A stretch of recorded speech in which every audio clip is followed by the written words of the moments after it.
Hello, I'm David Breeden. I'm the senior minister at First Unitarian Society of Minneapolis, a historically humanist congregation, and this is Coffee and Wisdom, a humanist perspective on theological questions. For the past couple of weeks, we have been looking at animals.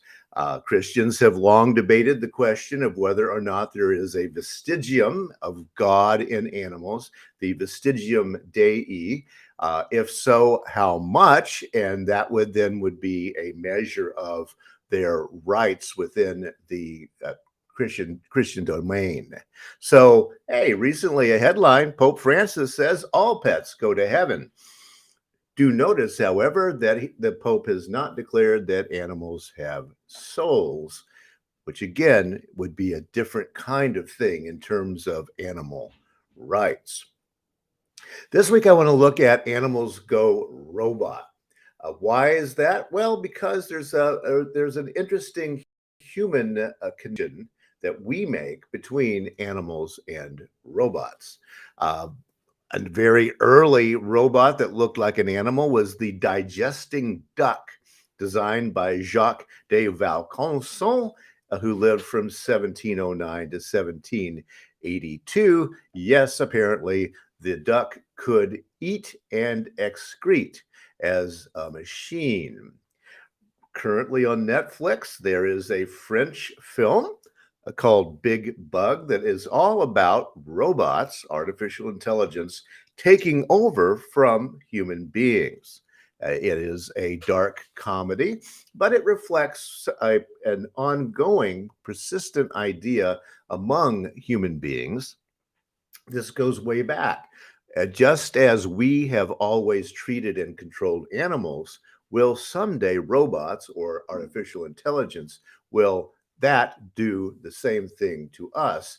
And that has been a persistent concern. And indeed, it seems to be getting a little more dire at the moment.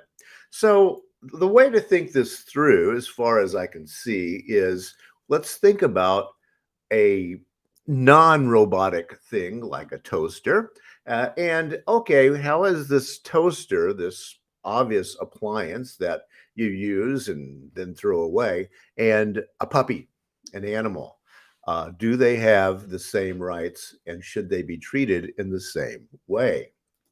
What about a toaster and a stuffed bear? Do they have the same utility? Are they both tools? Are they both objects that can be used and then thrown away? And then to take it all the way to the logical conclusion, is a toaster like a machine, a robot that has been made to look like a dog? Does that have any more rights than the toaster? Well, yeah, I already showed you the digesting duck. Apparently, the first robotic animal was made by Architeuthis. He was an astronomer, mathematician, and philosopher. It's a little,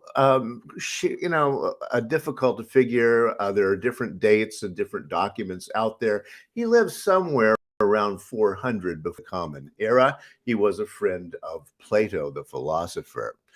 He designed the first autonomously flying machine, which he called a pigeon. Now, it wasn't made to look like a pigeon. He used the idea of a flying animal to try to make a thing that would fly. There is still debate about whether or not it really did, and also how did he make it do it. Probably steam was involved, but that would have been a very early application of steam. So we really don't know exactly. Leonardo da Vinci, the great Renaissance man, 1452 to 1519, designed several different kinds of robotic animals. They were really basically novelty items. One was a lion that acted like a lion, more or less, made of wood. And indeed, you can buy the kit and make yourself a mini Leonardo da Vinci lion even today if you need something to do. He also made one that apparently made it. It looks considerably more like a lion, but it's Not exactly clear if he did make it or only designed it and someone else made it, or if he had anything to do with it. But it did look considerably more like a lion. And it does exist to this day, and it still operates. Another one that he developed was called the Columbina. He only did drawings for this particular bird, but it has since been made and it acts like a bird, by golly. A still functional silver swan is an avian automaton originally constructed by showman James Cox and watchmaker John Joseph Merlin in 1773. It's in a museum in London. You can see it today. Mark Twain went to see it and talked about it. The similarity between clockworks and these automatons is very close, and because they all had to have mechanical things within them in those days, pulleys, levers, wheels, etc. Now, carrying this forward a little closer to our own time, you may have heard about Hitchbot, kind of popular at one time in the mid 2000s. Hitchbot was a Canadian hitchhiking robot created by professors David Harris Smith and Frank Zeller in 2013. It gained international attention for successfully hitchhiking across Canada, Germany, and the Netherlands, but in 2015, its attempt to hitchhike across the United States ended when it was stripped and decapitated in Philadelphia. And yes, it looked like a poor, dismembered robot, right? And this caused quite a bit of commentary and outcry in 2015. I should mention that the robot had a face, a very, very simple face, and actually it didn't say anything. It didn't act in any kind of motion, but people would pick it up and take it to the next location as it hitchhiked along. And again, this is the anthropomorphism that goes on with robotic things. And this has led to a new field out there called robot ethics. We anthropomorphize machines that look like animals and humans. Those like Leonardo da Vinci made were novelties. We didn't think of them as any kind of artificial intelligence. It's just how did you do that? How did you make it move like an animal? But today we're getting closer to the intersection between. But the question for robot ethics is, even though we do anthropomorphize machines that look like animals and humans, are they actually more like toasters? One of the leading leaders in the field is Kate Darling, Dr. Kate Darling. Her book, The New Breed, What Our History with Animals Reveals About Our Future with Robots. This is a leading book in the field. She is a leading researcher. Her question for us is, now that we have these machines, robots, how do we deal with them? And should we deal with them in the same way that we have dealt with animals? Of course, the human fear in the various anti-robot movies is that the robots will treat us like animals. And so is that part of our thinking when we begin to think about these things?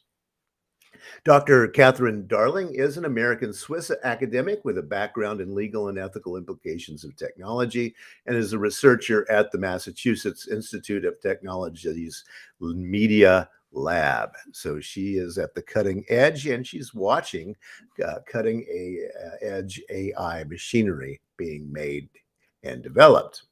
Darling says this: our belief that robots can and should replace us obscures the massive potential of making robotics and AI supplemental.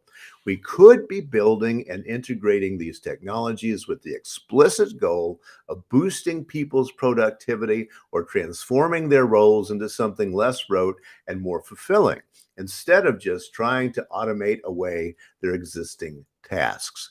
And so the center of her thinking and argument is very simple. That is, we fear robots, and therefore, in our fear, we back away from them and treat them just as tools and tools that will replace us someday. But is that a self-fulfilling prophecy based just on our own anthropomorphized fear of artificial intelligence? She goes on to say this: understanding the strengths and limitations of robotics and AI helps us resist the current trend to apply this technology everywhere, whether in automated weapon systems, facial recognition cameras, hiring decisions, or in the criminal justice system.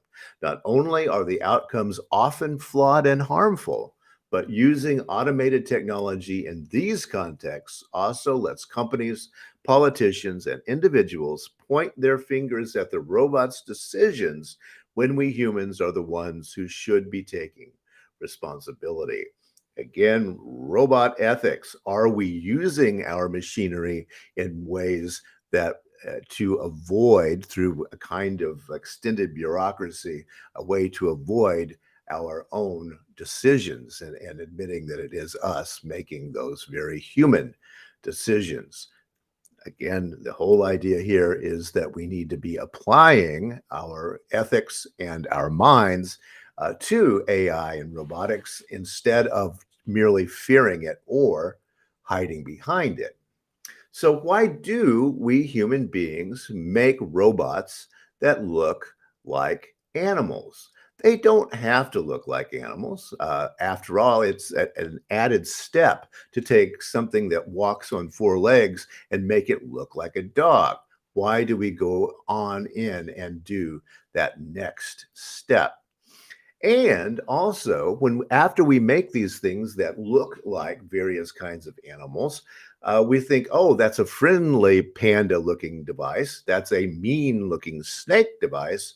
Oh, we should fear this snake device because it looks terrible, and we should love this panda device because it looks like a panda. Problem here is they're machines. They do what we told them to do. They don't think on their own, and they aren't going to be like a striking snake unless we make a machine that operates like a striking snake. They are tools. This is a hot field out there debating the rights of animals and artificial intelligences. There was an online workshop back in June of 2021, and this will continue to be a very big question for human beings. We know that we haven't treated animals all that well over time. And even today, we make vast differences between the rights of a hog and the rights of a puppy. Does this make any sense at all? And how are we going to apply our kind of flawed thinking and ethics here to our future with artificial intelligence? I'll be talking about more on that on Thursday, AI and animals. Yes, the bionic kangaroo is out there. Thanks for listening today, and I will be back on Thursday. And on Fridays at 9 a.m. Central Time, we do have a live time to talk and think through some of these ethical and spiritual, dare we say, implications. Thanks so much for listening today, and I'll see you on Thursday.